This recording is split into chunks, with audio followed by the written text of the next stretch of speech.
Hey guys, welcome to NYG Forecast with Mal. We are going to be doing a game preview this week for the Sunday Night Football home opener matchup of the New York Giants versus the Chiefs, and I have my lovely friend and co-host today, Dan. Thank you for joining. It's weird. I'm usually your replacement or a backup, so it's actually weird. Literally, Dan is actually Mal part two. Mal Like, part same two. person, same thoughts, same vibes. Yes, So, scary thoughts. Scary thoughts. No, Mal, appreciate you having me come on in our yearly tradition of being 0 and 2. So thanks. yearly. Yeah. What else is new? But we're used to it at this point, right? So no spirits ruined here for right now. We get over these things rather quickly. But as we know, football is a week-to-week game, so we are heading on to week 3. And the New York Giants are opening up at MetLife Stadium, which I'm sure all of our season ticket holders are thrilled for, Dan being one of them, against the Kansas City Chiefs. So, Dan, I'm going to let you kind of go first on this week's matchup, kind of what your expectations are, what are some key things you're looking for, what changes from last week do you want to see? Okay, lot of things. Okay, so first of all, excited to be back at MetLife. I was at the Jet preseason game and that was fun. It's always good to see my friends that basically I only see during football season, so that's going to be fun. You can never lose a tailgate, so want to know there. There you go. Honestly, the key for Sunday is for the Giants is to play clean football, which we know they cannot do. 14 penalties against the Cowboys. Say what you want. Some penalties were bogus. Some weren't. Way too sloppy. So a team like Kansas City, obviously we know the storyline with Kansas City being basically the perennial AFC champions and being in the AFC championship game for the last decade, it feels like. They're gonna feed off of our mistakes. So giving them less of a potential to capitalize on our mistakes, we're all gonna, well, I'm not on the team. They're gonna have to find ways to be smart, tackle cleanly, make sure you don't push off or push and hold and grab and clutch in the secondary for them to easily call a pass interference, holding call, and so on and so forth. That's what I'm really scared of. The other thing I'm really scared of is our offensive line going up against Spags and their very, very solid defense that honestly can send literally anyone at any time. And with our offensive line, we know that's going to be very interesting because we all know that the offensive line is very, very subpar at the very least. So between those two things and establishing the run, I think that would be ways for the Giants offensively to neutralize the time of possession of Patrick Mahomes being on the field. Yes, they are not the Patrick Mahomes from 2017, 2018, 2019, 2020, basically 2 years ago. They're very methodical down the field. So they're going to have to find ways to get off the field. I know, very cliche. I'm not giving you the earth-shattering thing, but when you play Kansas City, you can't beat yourself. And that's where a lot of teams have that issue. I know your second team is notorious for that. So yeah, like, it's really going to be interesting to see, can the Giants actually finally be disciplined? Obviously, I do not think so, because the proof is in the pudding, like they say, Yep. of us always being one of the higher penalized teams, always undisciplined. That goes to the coach. I know I've loved Days for a very long time, but I'm starting to wear thin. So yeah, like, I'm very, very interested to see is, can they continue the performance they had against Dallas, but clean it up a bit so we can get that win. That game on Saturday really hurts me still, because Yeah. it's like, all right, we both know we're not going to be good this year, but it's the fact of, like, we actually had that game finally and we blew it. So Especially against a rival that we haven't beaten in who Right. knows how long. And you heard my joke. I'm not really going to morbidly tell it on 14 rings, but yes, we haven't been Dak in 9 years. So yikes. So, like, yeah, that's really what really, I'm trying to think of the best word. Like, I am cautiously optimistic that the Giants are going to be able to stay in the game because of the style of Kansas City. They're not that, we're going to blow you out every week. Yeah. Even though we could still possibly get blown out by them, because we're in a different weight class, even though our records are the same, which is still Right. weird to me. But 100%. they played two solid teams with the Chargers and Eagles. So if there was a year to go 0-2, it would be this year of breaks going their other way. So What do you think? Absolutely. What do you think? Since I'm doing all the talking, what do you think? No, yeah. So I was just going to add to that. I think the two most important things for this weekend's game are one, you brought up the offensive line versus top five Chiefs defense. That D line is nasty. Nasty. It's not going to be anywhere near what we experienced with the Cowboys last week, especially with them missing Parsons. So I think it's really important to see how that is going to kind of go. Even in the aspect of their secondary as well, we need to have a repeat performance from Russell Wilson and Malik Neighbors so that we can see if this is going to be consistently moving forward. The Yeah. offense and their performance definitely needs to be number one on what we need to see going forward next week. The Yes. other thing is, I'm afraid we're going to get outcoached. I think Oh, we will get outcoached. yeah. So our coaching is probably our downfall right now between Bowen and Dable. I don't, Kafka even, I mean, the offense looked better last week. It looked much better. However, we didn't find a way to win. We found a way to lose. Kansas City is one of those teams that if you find a way to lose, you're going to lose, especially with Mahomes. Kelsey, we could say he's washed or whatever it is. He is, He's and still going that's to have a day. yes. He's going to have a day on Sunday. As long as I've been watching the Giants, so that means give or take 10 years before you, and now watching them, we've always had a problem with tight ends, and it doesn't matter Always. which generation. It's always been that as long as I've been watching for the last 25 years. So yeah. Kelsey's gonna have that rejuvenated game where, like, oh my God, Kelsey's back. And I also like Gray. I also like their backup tight end. Whenever Kelsey is not up to his standards, he's more of the younger guy, and Mahomes does love to find him as well. Another guy Yes, that he kills does. us notoriously, even though it's been a couple games, is Juju. I remember opening night. Yeah. Excuse me. I remember opening night 2020. Remember that weird game because of no one being in the stands. Pretty sure he had 2 touchdowns in that game. So yeah, it's going to be interesting to see because like every week, Andy Reid likes to bullet point on, okay, we're going to focus on this one guy. This matchup is a killer matchup. Let's attack it and be done with it. Patrick Mahomes leads the Chiefs in rushing this year so far. I don't think I've ever thought of hearing that in a long time. Since he isn't that athletic, let's run all these yards like you would think. He has a dad bod like everybody jokes about. Not as mobile as guys like Lamar and Josh Allen. Crazy to think that he's 30 years old. I know, that's kind of wild. It's kind of wild. Yeah, so, yeah. I'm cautiously optimistic. I still don't think we're going to win. I think the chips are way too stacked against us right now. Yeah. I'm not trying to be a negative Nancy, but honestly, the chips are stacked against us. But let's have that type of game that we had on Sunday. Obviously, we're not going to be scoring 40 points because that's not going to be dictated that way. Both teams score under 21 points the last year, so us obviously way lower. So I'm going to be interested to see how Russ and the gang are going to be able to keep it going because our running game, let's face it, really hasn't been special. Sadly. No, it hasn't. A couple runs by Scottaboo last week. Those were exciting. He's a rhinoceros. Just runs through people, man. Just barrels through. Yeah, I like him, but I don't know. He can't be our full-time. No, definitely not. I also think another important thing to note is that'll be kind of really important this game is the defensive line on our side, getting pressure on Mahomes and making sure that Dexter Lawrence is present. Over the past 2 weeks, listen, he had a kid. He's coming off an injury. He had very minimal time in the preseason, very minimal workouts. Seems out of shape. Just needs more time to get, back into the game. But we need more of an impact from Dexter Lawrence. He's an elite nose tackle. We need him present on that line. So getting him back in there, hearing his name, making big plays, very important this week. If we want to beat the Chiefs, especially with them being 0-2, this would make them 0-3.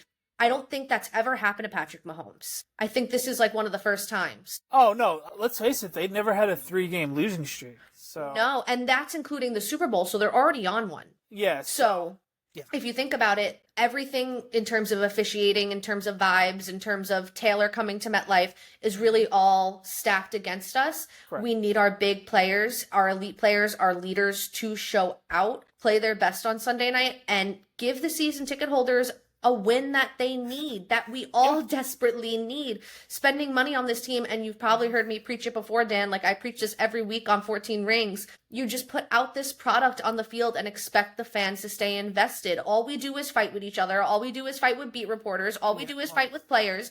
It's all, I know. I know. We're still under.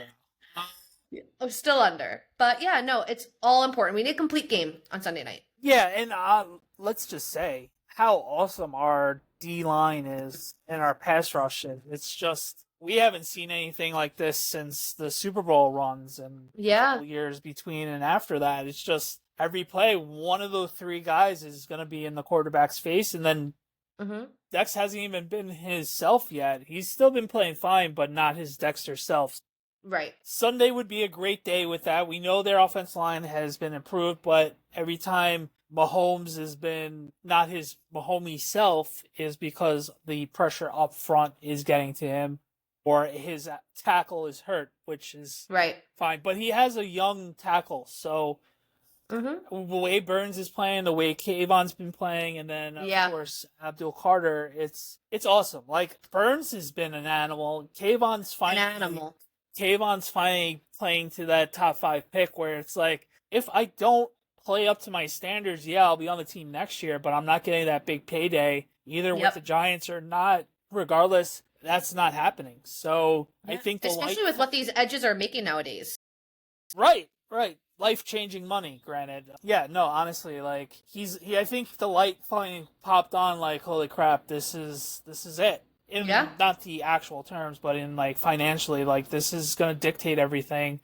I'm going to have an all-pro basically up in nose tackle. Brian Burns, we all know from last year and how good of a pro he is. And then this dog in Abdul Carter, who's going to be an Swiss Army knife. So, yeah, man, like it's like actually really fun. Like you get excited, and I don't know how to feel excited. I haven't felt excited in 3 years for this team. So it's same. Like, oh my God, like we got something with that. We got something going, and it's slow but surely.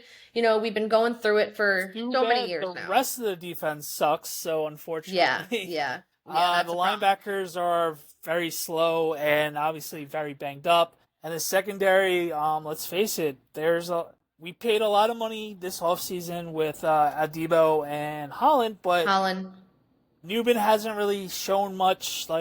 Which is a problem because we used a second on him last year. He was a ball hawk in college, and I don't even think he's ever touched the ball in the NFL in deflections or definitely not in INTs. But and Deonte Banks, disappointing, man. Very disappointing. First round pick, can't even be a serviceable cornerback too.